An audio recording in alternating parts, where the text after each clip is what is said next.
I am delighted to welcome you to another Ashton Rediscovered masterclass. We are so lucky to have Jane Pritchard, Curator of Dance at the Victoria and Albert Museum, with us this afternoon, giving us a detailed talk about this quintessentially English ballet, Enigma Variations. It is wonderful that we have three very special coaches to rehearse the Troit Variation and Nimrod. Samara Downs, Edward Watson, who really needs no introduction, former star of the Royal Ballet and currently guest repetiteur of the Royal Ballet. And lastly, we have Christopher Saunders, former dancer of the Royal Ballet and now rehearsal director and principal character artist, whose experience of teaching and coaching Ashton ballets spans over 22 years.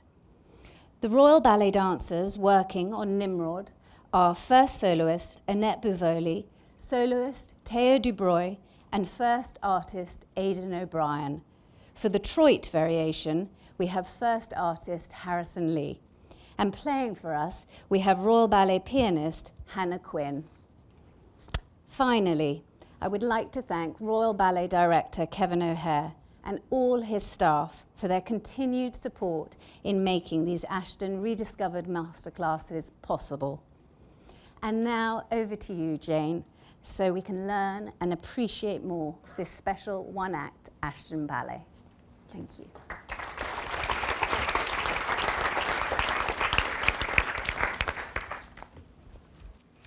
Good afternoon, and it's lovely to be here. It's lovely to be looking at Enigma Variations, and this in fact is the second time that we have had one of these Ashton Rediscovered focuses on this ballet.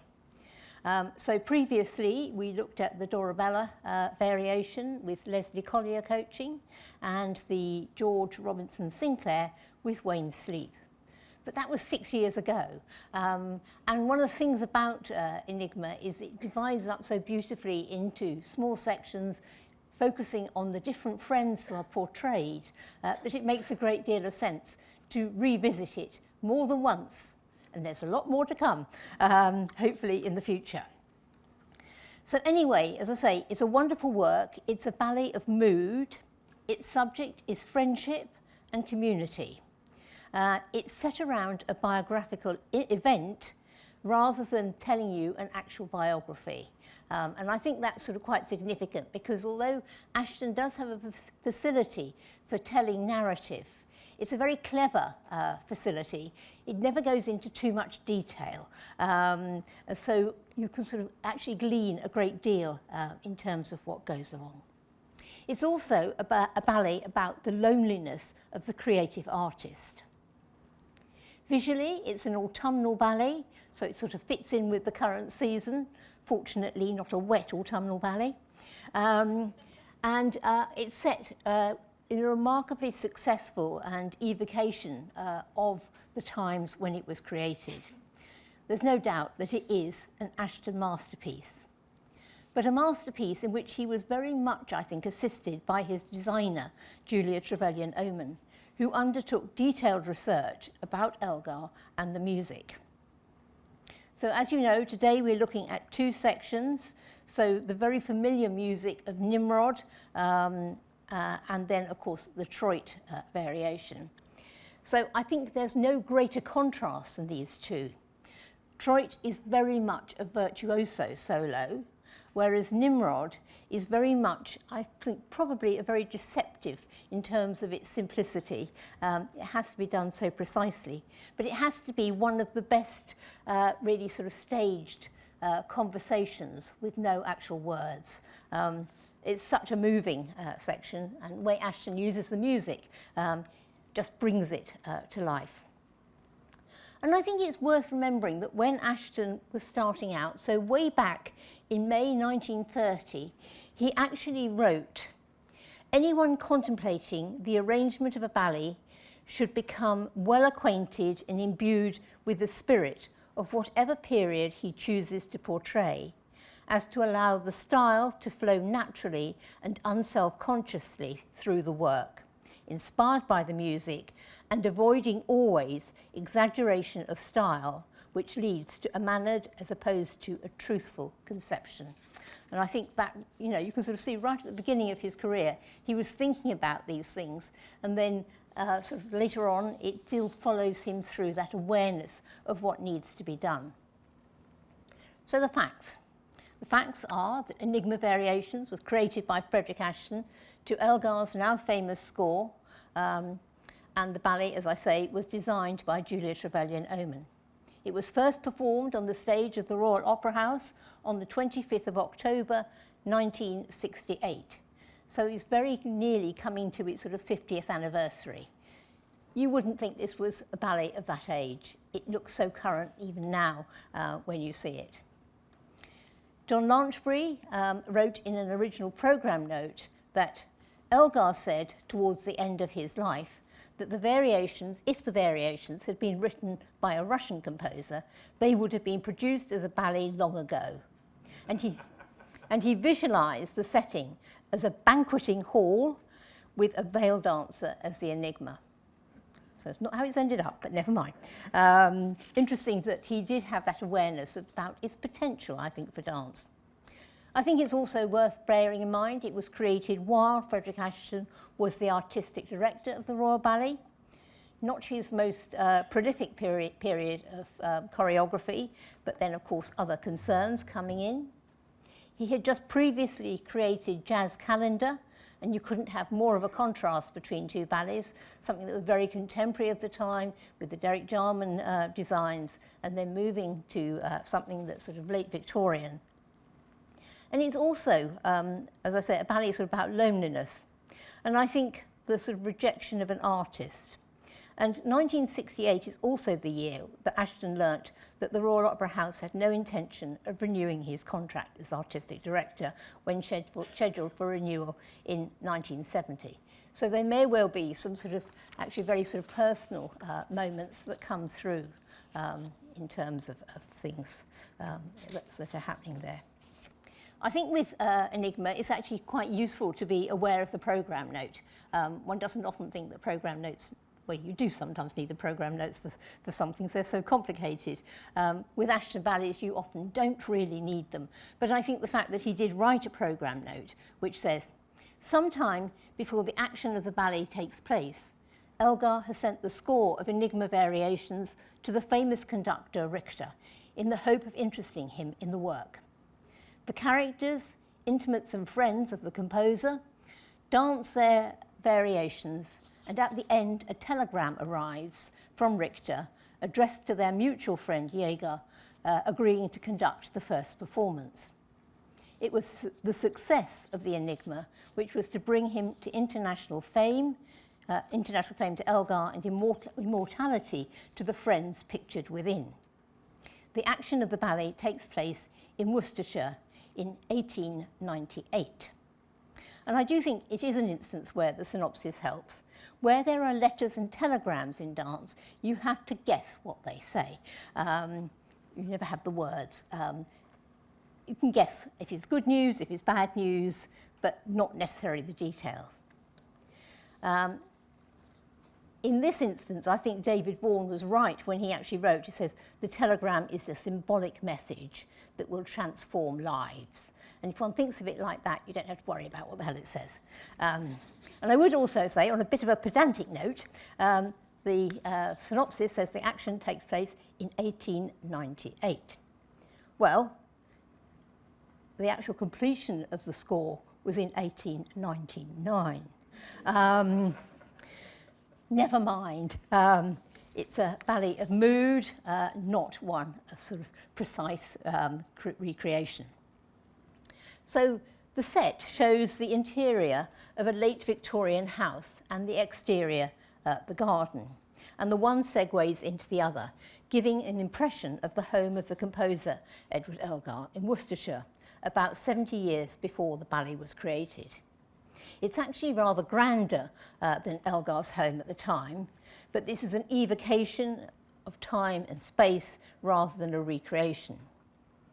As John Purcell wrote in one of his reviews, in real life, the friends never met, and the ballet is ambiguous about how far we must fancy them actually forming a house party at Craiglee one sunny autumn, or assembled only in Elgar's imagination. It doesn't really matter.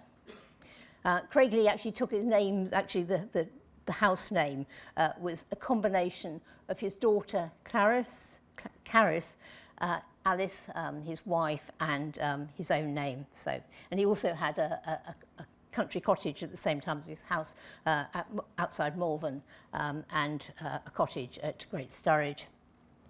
But essentially, it's an imagined space. And I think it's fair to say, as has often been mentioned, that there is a very Chekhovian sort of spirit to the whole thing. Something's going to happen, but also that whole sort of autumnal feeling. And I would say that the set has been sort of described as one of the most beautiful ever seen at Covent Garden. And the dancers are dressed as Victorian characters. Their outfits slightly modified for dance. I think one has to bear that in mind. And I know that Oman had sort of concerns about how the women's sleeves were going to work. So not trying to rely on historical accuracy, but to be able to convey a sense of the sort of Victorian England. And the review in the Telegraph by A.V. Coton was actually headlined, "Victorian Realism at Elgar Ballet." Richard Buckle included the statement very early in his review. "The costumes are realistic, so dancing is not what we're going to see." Where was he? I mean, this is a ballet full of dancing, but it may be that sort of prejudice. And one's got to be aware that there weren't so many, perhaps, sort of Victorian-style ballets at the time. And of course, it's always a challenge how you are going to deal with those costumes. Julia Trevelyan-Oman, in the early 1950s, when she was studying theatre design at the Royal College of Art, had the idea for a ballet on Elgar's score.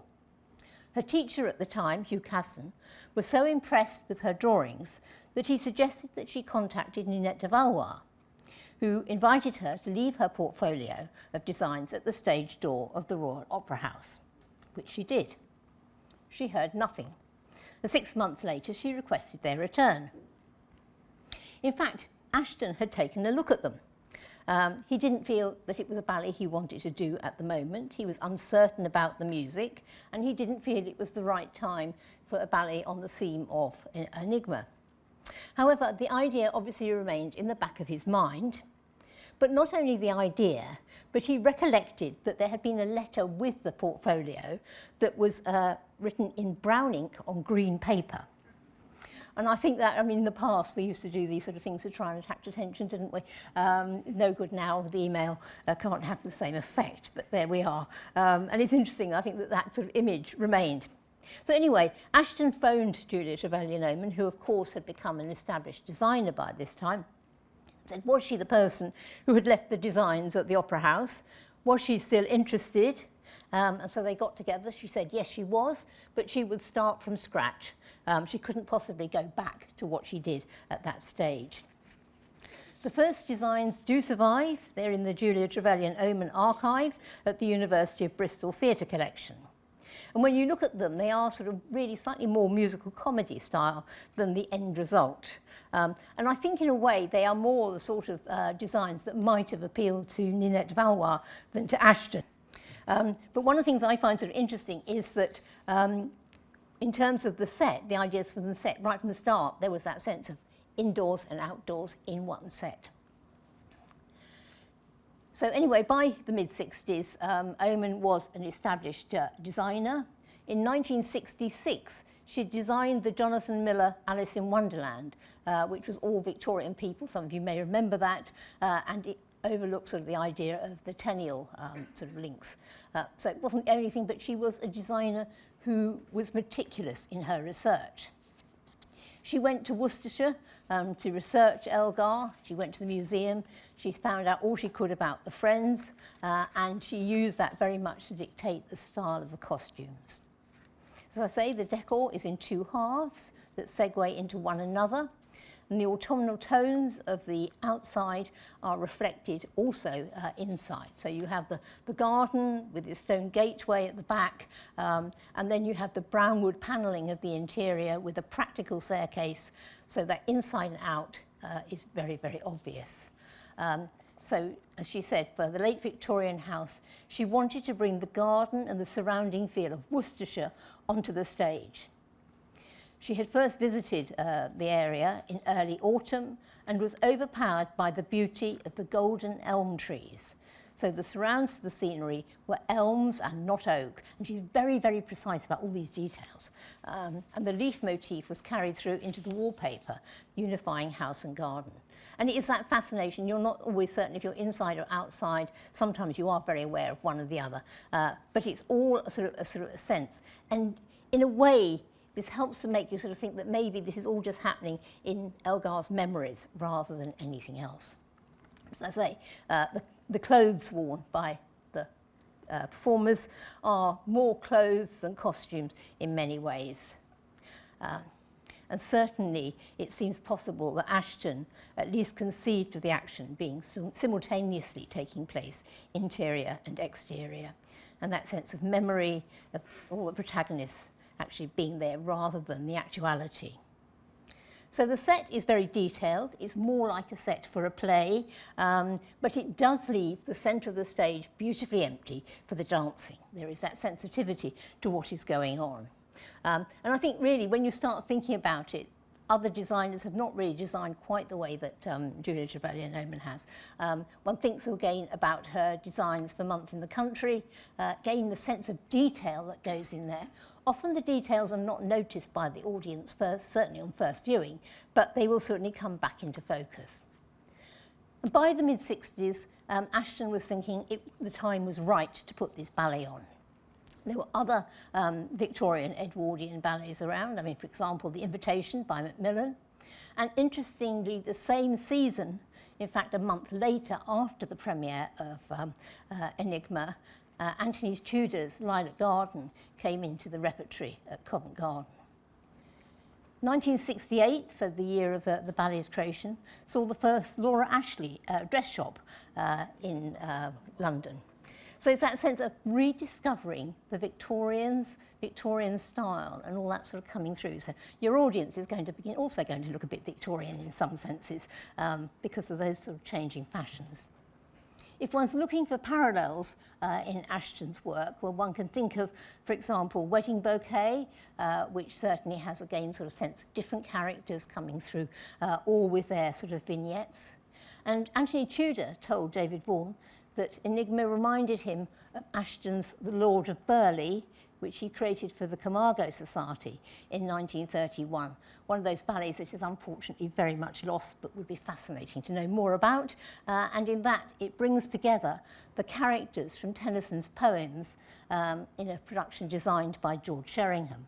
Again, a sense of divertissements, little areas. The music was an arrangement of Mendelssohn. So focusing on Enigma, there's a cast of 24, which includes 14 friends pictured within, all inspired by people that Elgar knew, and then there are 10 others who really are the lower orders, the other characters that help to give a sense of community to the whole thing. The programme note that Elgar wrote for the music says that the sketches are not portraits, but each variation contains a distinct idea found on some particular personality, or perhaps on some incident known only to the two people involved. So in the programme for Elgar, he lists the characters by name, by identity, and so for Arthur Troit Griffiths, who he says he was a very close friend, outspoken and brusque, though the boisterous mood is mere banter. And for Jaeger, it is, this variation recalls a summer evening's talk about Beethoven, and further reveals the depth of friendship.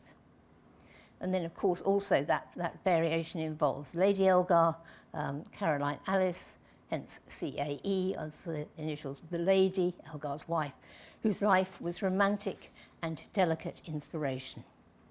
Now, we all know that Ashton always loved his first casts and the strengths that they could bring to it. And I think anyone who knows the dancers of the first cast will see sort of echoes of this. And I think also challenges that provides subsequent casts.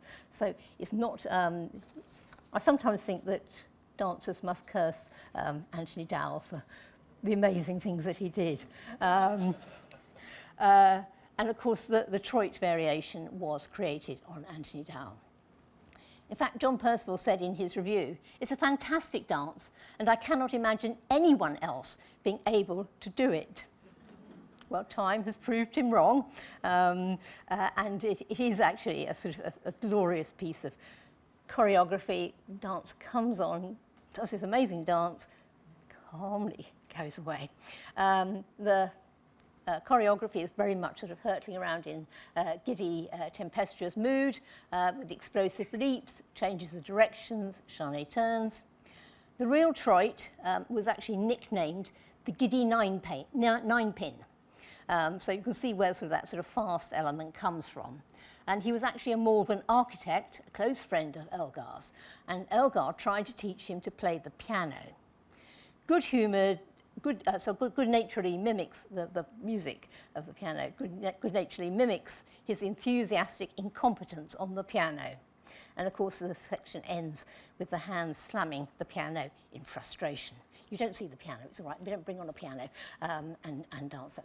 And even with the sort of sense of the costume and everything, the idea of the centre parting and the moustache all comes from the portraits that survive of Troit. So Nimrod focuses on August Johannes Jaeger, who was a German, born in Dusseldorf in 1860. So he's actually 39 at the time of the creation. He was a publisher for the Novello House of Publishing, and certainly that sort of Nimrod has really sort of immortalized him. And it's called Nimrod because it's a pun on the name of Jaeger and the word hunter. And in fact, the Jaeger family changed their name during the war to Hunter to get away from that German connotation. Noel Goodwin, the music and dance critic, said, "Ashton has handled the Nimrod variation itself with superb and moving restraint. By keeping movement at first to a minimum, he allows the music to express all it has to communicate to each individual pair of ears. And only then does he begin to counterpoint with a soberly danced conversation between Jaeger and Elgar. As the music becomes richer and still more eloquent, Elgar's wife adds her support to Jaeger's." As I say, two wonderful contrasting variations for us to see. But I think it's also very important that at the first matinee of Symphonic Variations, Clarice, Elgar's daughter, was present. And she said to Ashton, "The more I think of it, the more I am amazed and delighted at your conception of the variations. Not a nuance of the characters has escaped you. It was an unforgettable experience, and I'm so thankful that you were the person to make it. Thank you more than I can say." You can't ask for much more than that. Thank you very much.